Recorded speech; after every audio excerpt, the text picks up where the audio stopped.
मेरे प्यारे बच्चों, मैं अमित सिंह, आपका फिजिक्स मेंटोर। क्लास 11th वाले बच्चे बहुत ही कंफ्यूज हैं कि फिजिक्स कैसे करें। पेपर नजदीक आने लगा है, बच्चे डरे हुए हैं कि फिजिक्स में मार्क्स कैसे आए। चलिए उसी को लेके मैं एक वीडियो बना रहा हूं। यहाँ पे आपको क्लियर हो जाएगा कि हर चैप्टर के अंदर कौन कौन सा टॉपिक करना है। ये टॉपिक कर लेंगे तो आपका फिजिक्स 100% क्लियर हो जाएगा और पेपर यहीं से आएगा। समझ लिए कि मैं पेपर आपको लिख कर रहा हूं। चलिए देरी नहीं करते हुए स्टार्ट करते हैं। सबसे पहले हम बात करते हैं चैप्टर की, बात करते हैं चैप्टर नंबर 1 जो है सिलेबस में नहीं है। 1 की मैं बात करूं, chapter unit and measurement chapter की बात करता हूं। इस चैप्टर के अंदर बहुत सारा टॉपिक कट चुका है, तो आपको वो सारे टॉपिक करने नहीं है और क्या क्या है सिलेबस में उसको देखना है। सबसे पहले मैं बात करूं इसका इंपॉर्टेंट टॉपिक, इसका डिराइव न्यू फॉर्मूला। यहां से आपको क्वेश्चन बनेगा टू ड्राइव न्यू फॉर्मूले। आपको नए फॉर्मूले बाय यूजिंग डायमेंशन ड्राइव कर लेने हैं। दूसरा, to convert one form to another, one form to another. ये 2 टॉपिक हो गया। और तीसरा, डायमेंशनल इक्वेशन। इस पेपर के अंदर डायमेंशनल इक्वेशन या डायमेंशनल फॉर्मूला, इस चैप्टर के अंदर ये 3 टॉपिक कर लेंगे तो ये चैप्टर आपका फिनिश है। इससे बाहर कोई क्वेश्चन अभी नहीं बनने वाला, क्योंकि टॉपिक यही है जो सिलेबस में है, वही आएगा। चलिए अब चलते हैं चैप्टर नंबर 3 पे। चैप्टर नंबर 3 पे motion in straight line. Motion in straight line, इस चैप्टर के अंदर हमें क्या करना है? सबसे पहला, इक्वेशन ऑफ मोशन की डेरिवेशन। इक्वेशन ऑफ मोशन जो चारों डेरिवेशन है उसमें v equal to u plus a t, s equal to u t plus half a t square, v square minus u square equal to 2as, और s n का formula u plus a by 2n minus 1। ये formula आप drive करेंगे और इसके application numerical, इस पे इसके एप्लीकेशन मीन इट्स न्यूमेरिकल। अगर आप ये न्यूमेरिकल कर लेंगे तो यहां से एक क्वेश्चन आपका पेपर में आता ही आता है। इसके बाद इस चैप्टर के अंदर क्या इंपॉर्टेंट है? रिलेटिव वेलोसिटी, यहां से क्वेश्चन बनता है, और graphical question on equation of motion. इस चैप्टर के अंदर ये टॉपिक आप करेंगे तो समझ लीजिए कि ये चैप्टर भी आपका फिनिश है। इससे बाहर कुछ नहीं आने वाला। एनसीईआरटी बच्चे अभी करने का टाइम नहीं है। आप 11th की फिजिक्स की एनसीईआरटी बैक का नहीं करेंगे। जो टॉपिक बता रहा हूं आपको वही टॉपिक करना है। चलिए चलते हैं नेक्स्ट टॉपिक, चैप्टर नंबर 4 पे। इसके अंदर क्या इंपॉर्टेंट है? सबसे पहला, मोशन इन प्लेन जो हमारे पास चैप्टर है, मोशन इन प्लेन। इसके अंदर सबसे पहला हमारे पास वेक्टर प्रोडक्ट इंपॉर्टेंट है। क्रॉस प्रोडक्ट और डॉट प्रोडक्ट कर लेंगे आप। फिर इसके बाद रिजल्टेंट वेक्टर इंपॉर्टेंट है, रिजल्टेंट वेक्टर कर लेना है आपको यहां पे। और एक और टॉपिक, ट्रायंगुलर लॉ और ट्रायंगल लॉ और पैरेललोग्राम लॉ।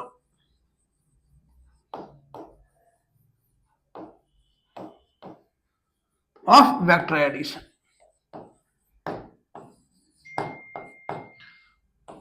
इनके आपको डेरिवेशन कर लेना है, एप्लीकेशन कर लेना है। इसके बाद इसमें एक और टॉपिक है, रिजोल्यूशन ऑफ वेक्टर। ये आप करेंगे वेक्टर में। और इसके अंदर एक और टॉपिक, प्रोजेक्टाइल मोशन। इसके अलावा कुछ नहीं करना है।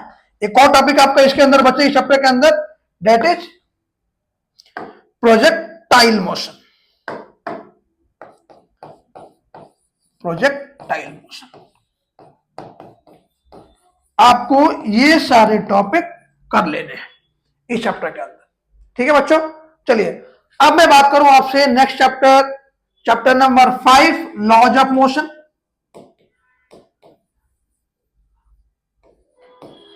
लॉज ऑफ मोशन के अंदर हमें कर लेने हैं तीनों law, all 3 law of Newton.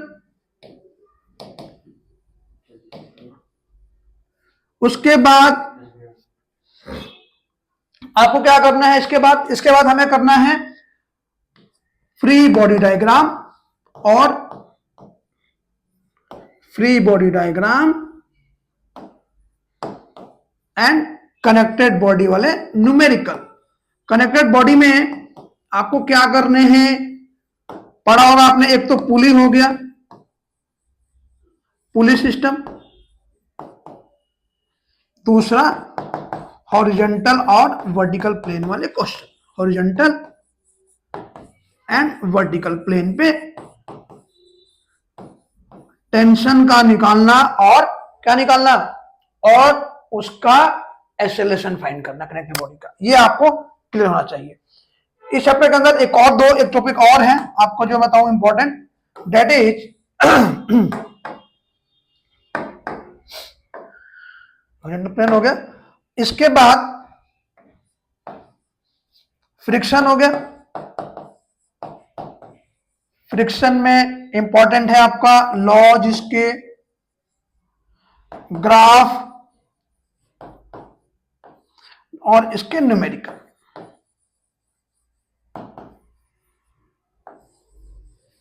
और बेंडिंग ऑफ साइक्लिस्ट।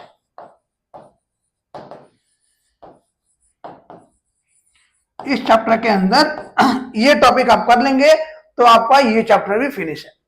इसके अलावा कुछ नहीं करना है चैप्टर के अंदर। अब चलते हैं chapter number 6, work energy, work energy and power वाला। इसके अंदर आपको भी ज्यादा नहीं करना है, इसमें वर्क एनर्जी थ्योरम कर लेनी है आपको, और वर्क एनर्जी मोमेंटम रिलेशन कर लेनी है, इससे न्यूमेरिकल बनेगा आपका। एनर्जी मोमेंटम रिलेशन कर लेनी है आपको। और एक और टॉपिक इससे जो आता है हमेशा आपका कोलिजन। कोलिजन में आपको इलास्टिक और इन इलास्टिक का, इलास्टिक इन वन डायमेंशन कर लेनी है। इसमें आपका मोमेंटम निकालना और दूसरा इन इलास्टिक कोलिजन, बस इन इलास्टिक। आप ये टॉपिक कर लेंगे तो इस चैप्टर के भी इंपॉर्टेंट क्वेश्चन सारे आपके हो जाएंगे, इससे बाहर क्वेश्चन नहीं आने वाले। नेक्स्ट आऊं आपसे चैप्टर नंबर 7 की बात करूं मैं आपको। इसमें भी सिस्टम ऑफ पार्टिकल वाला, रोटेशनल मोशन वाला। इसमें भी आपको ज्यादा कुछ नहीं करना है। क्या करना है, सेंटर ऑफ मास निकालने आना चाहिए आपको, फिर आपको मोमेंट ऑफ इनर्शिया आना चाहिए डिफरेंट बॉडी का,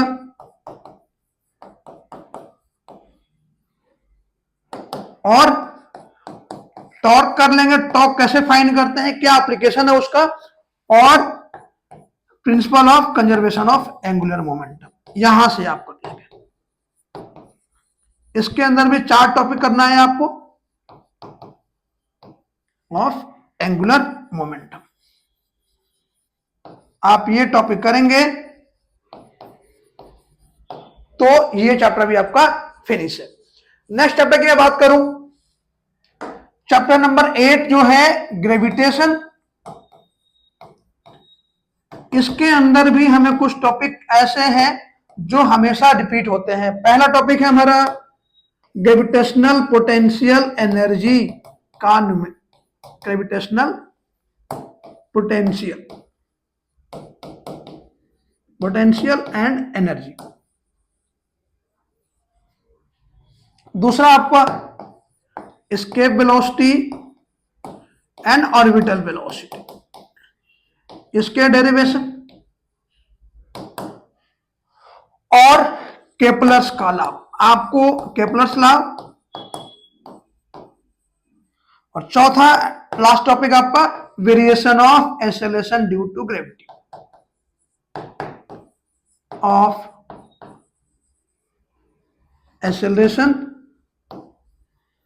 ड्यू टू ग्रेविटी। आप ये टॉपिक कर लेंगे तो आपका ये चैप्टर भी फिनिश है। 4 टॉपिक करना है कंप्लीटली, अच्छे से टॉपिक के न्यूमेरिकल भी करने हैं आपको, जिससे कि आप फिर बैक में नहीं मुड़ेंगे, आपका सारा टॉपिक यहां पे क्लियर हो जाएगा।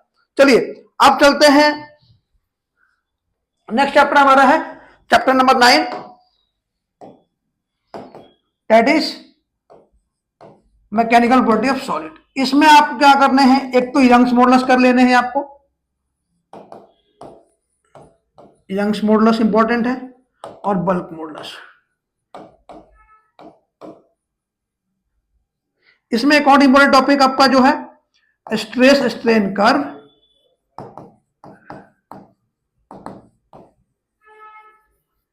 और स्ट्रेस कर्व हो गया आपका, प्लस एप्लीकेशन ऑफ इलास्टिसिटी,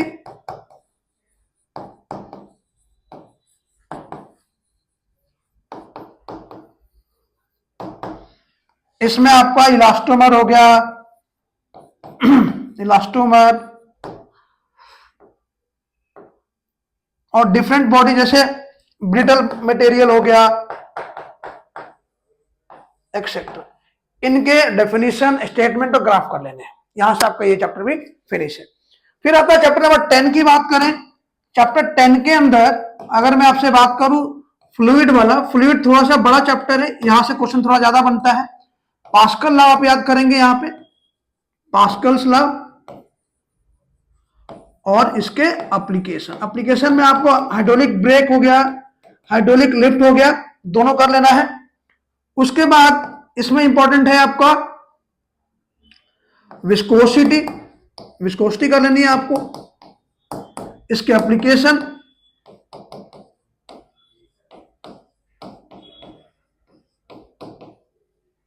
और आपको इसमें करना है टर्मिनल वेलोसिटी,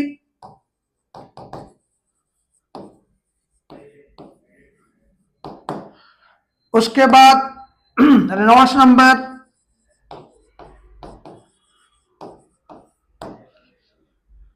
और बर्नौलिस थ्योरम, बर्नौलिस थ्योरम कर लेना है आपको इसमें, और कैपिलरिटी एक्शन कर लेना है, कैपिलरिटी एंड सरफेस टेंशन। आपको इस चैप्टर के अंदर अगर ये सारा टॉपिक कर लेंगे तो आपका ये चैप्टर भी फिनिश है। एसेंट ऑफ शेप वगैरह इसी के अंदर आता है सारा टॉपिक, इसी सरफेस टेंशन के अंदर आता है। कैपिलरिटी के एग्जांपल कर लीजिए, एप्लीकेशन कर लीजिए, आपका ये चैप्टर भी फिनिश है। नेक्स्ट में करूंगा आपका नेक्स्ट चैप्टर जो है चैप्टर 11, थर्मल इफेक्ट। इसमें आपका आ गया कंडक्टिविटी, एक्सपेंशन से क्वेश्चन बनेंगे यहां पे, तीनों एक्सपेंशन का, अल्फा बीटा एंड गामा का रिलेशन इंपॉर्टेंट है, वहां से बन सकता है क्वेश्चन, आ सकता है इंपॉर्टेंट, और प्रिंसिपल ऑफ कैलोरीमेट्री,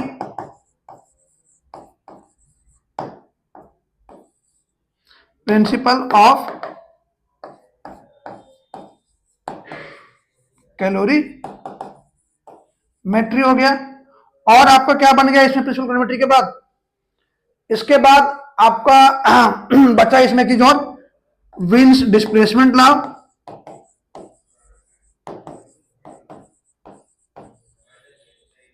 और डिफरेंट स्केल ऑफ टेम्परेचर, यहां से आपका क्वेश्चन बनेगा। ये टॉपिक कर लेंगे तो ये चैप्टर भी आपका फिनिश है। इसमें प्रिंसिपल ऑफ कैलोरीमेट्री में स्पेसिफिक हीट, लेटेंट हीट, उसके न्यूमेरिकल करेंगे आप यहां पे, latent heat and specific heat, इसके न्यूमेरिकल भी पेपर में बहुत आते हैं। ये टॉपिक कर लेंगे तो समझ लीजिए कि आपका ये चैप्टर भी फिनिश है। फिर चलते हैं चैप्टर नंबर 12, हीट वाले पे। 12 तो हमारे पास है काइनेटिक थ्योरी ऑफ गैसेस, जो कि सिलेबस में नहीं है, बस उस पेपर में उतना आता नहीं है। 13 की हम बात करेंगे, हीट एंड थर्मोडायनेमिक्स। इसमें भी सिलेबस में ज्यादा कुछ है नहीं, इंपॉर्टेंट जो है हमारे पास, एक तो हो गया हमारे पास तीनों law, zeroth, first and second law of thermodynamics, ये आपको लर्न करने हैं। इसके एप्लीकेशन एंड लिमिटेशन ये देख लेने हैं आप, यहां से पेपर में बनता है क्वेश्चन। एडियाबैटिक प्रोसेस करने सारे, एडियाबैटिक और आइसोथर्मल के अंदर वर्क, इनके अंदर हमें वर्क निकाल लेना है, वर्क डन कैसे निकालता है, फॉर्मूला है ड्राइव करने का, कहा रखा आपको। और इसके अंदर हीट इंजन नहीं है तो हीट इंजन आपको नहीं करना है, उसके न्यूमेरिकल्स कर सकते हैं आपका वर्क डन के, और डिफरेंट सिस्टम कर लेने हैं, बस ये चैप्टर भी आपका फिनिश है। और एक ध्यान रखना, एप्लीकेशन ऑफ फर्स्ट लॉ भी इसमें इंपॉर्टेंट है, ये भी आप कर लेना है। Application of first law means adiabatic में क्या हुआ कंडीशन जो आपने पढ़ा हुआ है, Q equal to U plus W, यहां से heat equal to change in internal energy plus work done, ये करने के बाद आपका ये चैप्टर भी फिनिश है। लास्ट चैप्टर है आपका वेव्स एंड ऑसिलेशन, मैं एक साथ कराऊंगा चैप्टर नंबर 15, उसमें वेव्स और ऑसिलेशंस में थोड़ा इंपॉर्टेंट है, 2-3 टॉपिक वो कर लेना है, ज्यादा कुछ नहीं है इसमें भी। इसमें आपको कर लेना है कैरेक्टरिस्टिक पढ़ लेना है इसके, इसमें न्यूमेरिकल बन सकता है। दूसरा एनर्जी, इसके अंदर काइनेटिक एनर्जी और पोटेंशियल एनर्जी एक्सट्रीम पोजीशन पे, मीन पोजीशन पे क्या होती है वो निकालने हैं आपको। फिर यहाँ पे आपका टाइम पीरियड निकालना है पेंडुलम का, और सेकंड पेंडुलम का, सेकंड पेंडुलम का मोस्टली क्वेश्चन आता है। और ऑर्गन पाइप आप निकाल लेंगे, यहां पे ऑर्गन पाइप में हो गया क्लोज पाइप और open pipe, close and open pipe. और लास्ट इसका डॉपलर इफेक्ट, साउंड वाले चैप्टर का डॉपलर इफेक्ट। आपको इस चैप्टर के अंदर अगर ये टॉपिक कर लेंगे तो पूरा आपका फिनिश हो जाएगा। आई होप आपको समझ में आया होगा। चैप्टर वाइज मैं एक बार सबको पूरे चैप्टर की मैं रिवाइज दिखाता हूं आपको।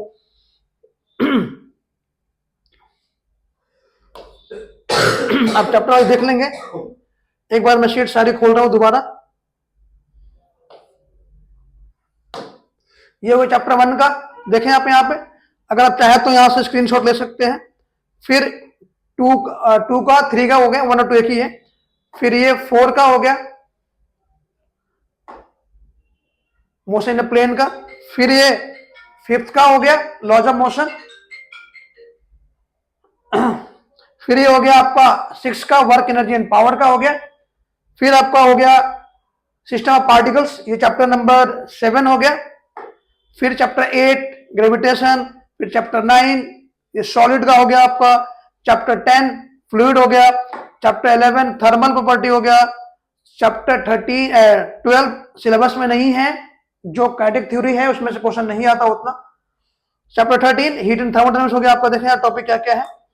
और 15 और 14 एक ही है, 14 एंड 15 मैंने कंबाइन कर दिया। तो होप आपको समझ में आया होगा क्या क्या करना है। अगर आप ये टॉपिक कर लेंगे तो आपके फिजिक्स की नैया पार हो जाएगी। बच्चे घबराए नहीं, इंपॉर्टेंट टॉपिक को करें, आप फिजिक्स में अच्छे मार्क्स लाएंगे।